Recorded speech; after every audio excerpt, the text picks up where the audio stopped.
Hey guys, thank you so much for joining in guys. Facebook ad series की इस particular video में हम लोग बात करेंगे कि आप कैसे अपनी ऑडियंस को नैरो डाउन कर सकते हैं या फिर अपनी जो टारगेट ऑडियंस है उसको स्पेसिफिकली और कैटेगोरिकली कितना एक्यूरेसी के साथ आप टारगेट कर सकते हैं। देखिए, यहाँ पर इस टॉपिक को स्टार्ट करने से पहले मैं इसकी नीड समझा देता हूँ कि इसकी नीड क्यों पड़ी है या इसकी रिक्वायरमेंट क्या है। जब भी आप फेसबुक एड्स मैनेजर में अपनी ऑडियंस सेलेक्ट करते हैं और ऑडियंस के सेलेक्ट करने की बेसिस पे आपको फेसबुक एक ऑप्शन दिखाता है कि आपकी टोटल एस्टिमेटेड ऑडियंस साइज कितनी है, आप कितने नंबर ऑफ ऑडियंस तक पहुंच सकते हैं। लेकिन कई बार ऐसा होता है कि आपको जो बहुत ही ब्रॉड कैटेगरीज है सिर्फ वही मिलती है इस डिटेल टारगेटिंग के ऑप्शन के अंदर। उस केस में होगा क्या कि अगर आपकी कैटेगरी बहुत ब्रॉड है तो उस केस में आपका जो पैसा है, आपका जो बजट है वो ज़्यादा खर्च होगा एज कंपेयर टू आरओआई की जो आरओआई आना चाहिए, बिकॉज वो ऐसे लोगों को भी दिख रहा है जो कि लीस्ट इंटरेस्टेड है। यानी आप एग्जैक्ट उस ऑडियंस तक नहीं पहुंच पा रहे जो हाईली इंटरेस्टेड है आपके प्रोडक्ट्स में या आपके सर्विसेज में।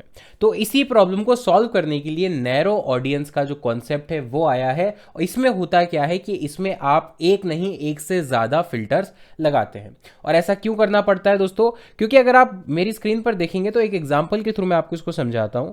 मान लेते हैं कि आप एक रियल एस्टेट का बिजनेस चलाते हैं और उसमें आपके पास सिर्फ फ्लैट्स अवेलेबल है, विला नहीं बेचते हैं आप, सिर्फ फ्लैट्स अवेलेबल है।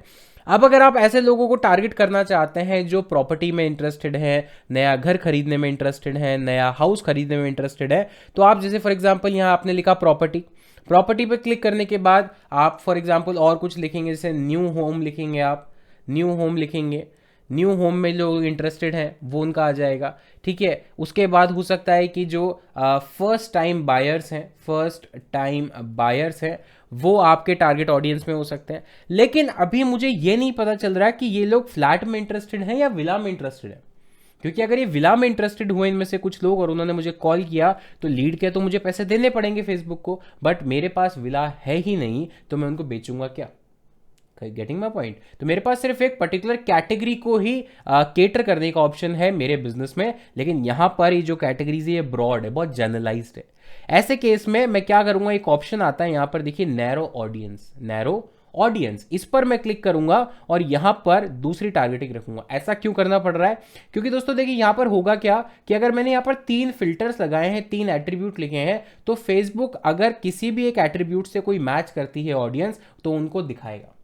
इट मीन्स इन तीनों में से कोई भी एक एट्रीब्यूट अगर मैच करता है आपकी टारगेट ऑडियंस के साथ या किसी यूजर के साथ तो उसको ऐड दिखेगा। अब वो हो सकता है कि हाईली इंटरेस्टेड हो और वो हो सकता है कि लीस्ट इंटरेस्टेड हो। लेकिन अगर आप चाहते हैं कि इन 3 फिल्टर के साथ एक फिल्टर और लग जाए जो कि कंपलसरी हो, फॉर एग्जाम्पल हम ऐसे लोगों को टारगेट करना चाहते हैं जो सिर्फ फ्लैट में इंटरेस्टेड है, तो मैंने यहां टाइप किया फ्लैट, तो यहां पर मैंने क्लिक किया। अब देखिए यहां हुआ क्या, अब ऐसे लोगों को दिखेगा जो फर्स्ट टाइम बायर्स हैं, न्यू होम में इंटरेस्टेड है, प्रॉपर्टी में इंटरेस्टेड है, बट इसके साथ साथ फेसबुक अब ये भी नोटिस करेगा कि क्या वो फ्लैट में भी इंटरेस्टेड है। इट मींस अब यहाँ कंडीशन और की नहीं है, कंडीशन एंड की है कि ऊपर वाली तीनों में से कोई भी एक मैच होती है लेकिन नीचे वाली फ्लैट वाली कंडीशन भी मैच होना जरूरी है। It means first time buyer है लेकिन फ्लैट में इंटरेस्टेड है, तब जाकर मेरी जो इंटरेस्टेड ऑडियंस है उस तक मैं पहुंच पाऊंगा। और यही चीज करने के लिए आपको नैरो डाउन करना पड़ता है। वापस आते हैं अपनी स्लाइड पर और मैं समझाता हूं। तो यहां पर काफी चीजों का आंसर तो मैं दे चुका हूं, जैसे why to narrow down audience, अपनी जो हाईली इंटरेस्टेड ऑडियंस है, टारगेट ग्रुप है, उस तक पहुंचने के लिए हम नैरो डाउन करते हैं।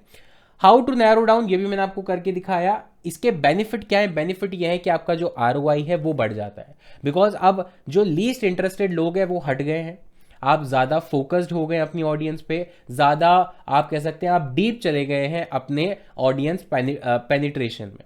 तो उस केस में आपका जो भी पैसा खर्च हो रहा है उसका रिटर्न ऑन इन्वेस्टमेंट आपको ज़्यादा मिलेगा, हाई रिटर्न ऑन इन्वेस्टमेंट के चांसेस हैं। लेकिन इसके एग्जाम्पल क्या हो सकते हैं, यूज केस एग्जाम्पल क्या हो सकते हैं, उसको समझना जरूरी है, तभी आपको ये पूरा कॉन्सेप्ट समझ में आएगा। तो देखिए यहाँ पर यूज केस समझाने के लिए मैं आपको कुछ एग्जाम्पल देता हूँ। ये सारी चीज़ें मैं बता चुका हूँ, अब यूज केस एग्जाम्पल में बात करते हैं। तो मान लेते हैं कि फर्स्ट एग्जांपल हमारे पास है जिसमें हमने बोला हुआ है, if you want to target people who are interested in property but specifically in flat, जो मैंने अभी अभी आपको एग्जांपल दिया कि प्रॉपर्टी में इंटरेस्टेड हैं, घर खरीदना है उनको, उनको वो होम में इंटरेस्टेड हैं, वो हाउस में इंटरेस्टेड हैं, उनका नेचर ये है कि वो फर्स्ट टाइम जो है वो घर खरीद रहे हैं। लेकिन हमारे पास सिर्फ क्या है, हमारे पास सिर्फ अपार्टमेंट है या फ्लैट है, तो हमने ये फिल्टर भी लगा दिया। दूसरा एग्जांपल लेते हैं। यहाँ पर अगर आप ऐसे लोगों को टारगेट करना चाहते हैं जो ऑनलाइन शॉपिंग में इंटरेस्टेड हैं या इंगेज शॉपर्स हैं, जो कि फ्रीक्वेंटली ऑनलाइन शॉपिंग करते हैं या फिर ऑनलाइन शॉपिंग में इंटरेस्टेड हैं, तो फर्स्ट लेवल ऑफ फिल्टर तो हो गया ऑनलाइन शॉपिंग। मैं यहाँ पर पहले लिख के बताता हूँ, फिर वहाँ पे मैं करके बताऊँगा आपको एड्स मैनेजर में। तो यहाँ पे हो गया online shopping and engaged shoppers, मैं शॉर्ट में लिख रहा हूँ इंगेज्ड शॉपर्स, ये हो गया। देन इसके बाद यहाँ पर हमने, लेकिन इसमें क्या है लिखा हुआ है कि मेंस क्लोथिंग। अब ऑनलाइन शॉपिंग तो किसी भी चीज़ की हो सकती है गाइज, इलेक्ट्रॉनिक्स आइटम्स की हो सकती है, फैशन की हो सकती है, बुटीक आइटम्स की हो सकती है, किसी भी चीज़ की हो सकती है। बट हमें किनको टारगेट करना है, जो ऑनलाइन शॉपिंग करते हैं या उसमें इंटरेस्टेड है, बट किस किस कैटेगरी में, मेंस क्लोथिंग में, क्लोथिंग में, वो भी मेंस में। तो हमने एक और फिल्टर लगा दिया जिसका नाम रख दिया हमने क्लोथिंग, या फिर एक और आता है फिल्टर जिसका नाम है अपैरल। ठीक है, अपैरल्स में इंटरेस्टेड है, लेकिन इसमें भी अभी तक ये नहीं पता चला है कि मैन या विमेन, तो हमने नीचे एक और थर्ड नैरो कर दिया इसको ऑडियंस को कि men's apparel, men's clothing, men's clothing. तो हुआ क्या, ये फर्स्ट लेवल का फिल्टर, सेकंड लेवल का फिल्टर, थर्ड लेवल का फिल्टर। इट मींस आप फेसबुक क्या करेगा कि इन तीनों फिल्टर्स को देखेगा, अगर तीनों फिल्टर्स मैच होते हैं, टुगेदर कंबाइंडली मैच होते हैं, तभी जाकर वो ऐड दिखाई देगा। अब होगा क्या इससे, देखिए यहां पर मैं आपको इसको करके दिखाता हूं। अब इससे फर्क क्या पड़ेगा, मैं इसको एक बार के लिए क्लीन करता हूं, एंड क्लीन करने के बाद जो हमारा सेकंड एग्जांपल है उसी को मैं यहां पर लिखता हूं। तो इसके लिए मैं पहले तो सब कुछ क्लीन करते हैं। अब देखिए यहाँ पे सबसे पहले हम ऐसे लोगों को टारगेट करेंगे जो ऑनलाइन शॉपिंग में इंटरेस्टेड है। तो यहाँ पे लिखा हमने ऑनलाइन शॉपिंग, हमने ऑनलाइन लिखा शॉपिंग कुछ इस तरह से, और एक और हम ले लेते हैं engaged shopper, engaged shoppers, engage shoppers जिनका बिहेवियर है। तो एक तो हो गया इंटरेस्ट हमारा जो ऑनलाइन शॉपिंग में इंटरेस्टेड है, और एक हो गया बिहेवियर जो ऑनलाइन शॉपिंग करते ही करते हैं। ठीक है गाइस, अगर आप यहाँ पर देखेंगे राइट साइड में, तो अभी जो ऑडियंस है वो इतनी बड़ी है, ठीक है, लेकिन जैसे जैसे मैं इसको नैरो करूंगा ये ऑडियंस जो है वो छोटी होती जाएगी। अब देखिए यहाँ पर नैरो करने के लिए मुझे आना है नीचे, नैरो करता हूँ मैं इसको, तो नैरो ऑडियंस पे मैं क्लिक करता हूँ। अब हमको क्या चूज करना है, क्लोथिंग या फिर अपैरल। तो यहाँ देखते हैं अपैरल के नाम से कुछ है क्या, तो APP अपैरल में कोई इंटरेस्टेड है क्या, इंटरेस्टेड है क्या, इंटरेस्टेड है क्या, अपैरल की कोई कैटेगरी है क्या, नहीं है। तो कोई बात नहीं, क्लोथिंग ही रख लेते हैं हम लोग अभी के लिए। तो क्लोथिंग, अब यहाँ पर देखिए दो लेवल के फिल्टर मैंने लगा दिए। फर्स्ट लेवल का फिल्टर ऐसे लोग जो शॉपिंग में इंटरेस्टेड है या फिर शॉपिंग करते हैं, लेकिन क्या मैच करना चाहिए, क्लोथिंग, जो क्लोथिंग में शॉपिंग करने में इंटरेस्टेड है या क्लोथिंग इंडस्ट्री में ही शॉपिंग करते हैं। अब इसमें भी एक और नैरो डाउन कर देता हूं, इसमें मैं लिख देता हूं मेन, यहां लिखते हैं मेन, मेन क्लोथिंग, ये देखिए। तो मेंस क्लोथिंग में अब हुआ क्या कि मेंस क्लोथिंग में जो इंटरेस्टेड है, तो अगर आप राइट साइड में ऑडियंस देखेंगे तो अब ऑडियंस जो है वो पहले के मुकाबले छोटी हो गई है। क्यों, क्योंकि अब ये तीनों कैटेगरीज मैच होनी चाहिए। आप में से कुछ लोगों का सवाल हो सकता है कि सर जब men's clothing directly option available है तो आप इसको क्यों चूज नहीं कर लेते। देखिए गाइज, अगर सिर्फ मेंस क्लोथिंग को मैं चूज कर लूंगा ना, तो वो ऑडियंस दिखेगी जो मेंस क्लोथिंग में इंटरेस्टेड है। क्या है, मेंस क्लोथिंग में इंटरेस्टेड है, ये डिसाइडेड नहीं है कि वो खरीदती है नहीं खरीदती है, शॉपिंग करती है नहीं करती है, बस इंटरेस्टेड है। तो ऐसे केस में ऑडियंस आएगी, देखकर चली जाएगी। लेकिन मैंने क्लीन फिल्टर में क्या लगा दिया कि ऐसे लोग जो ऑनलाइन शॉपिंग या तो इंटरेस्टेड है या करते हैं, उसमें भी क्लोथिंग में ही करते हैं और उसमें भी मेंस क्लोथिंग में करते हैं। तो मैंने 3 लेवल्स पे इसको डिसाइड कर दिया। तो इससे हुआ क्या कि उन्हीं लोगों को दिखेगा जो मेंस क्लोथिंग में शॉपिंग करते हैं या उसमें शॉपिंग करने में इंटरेस्टेड है।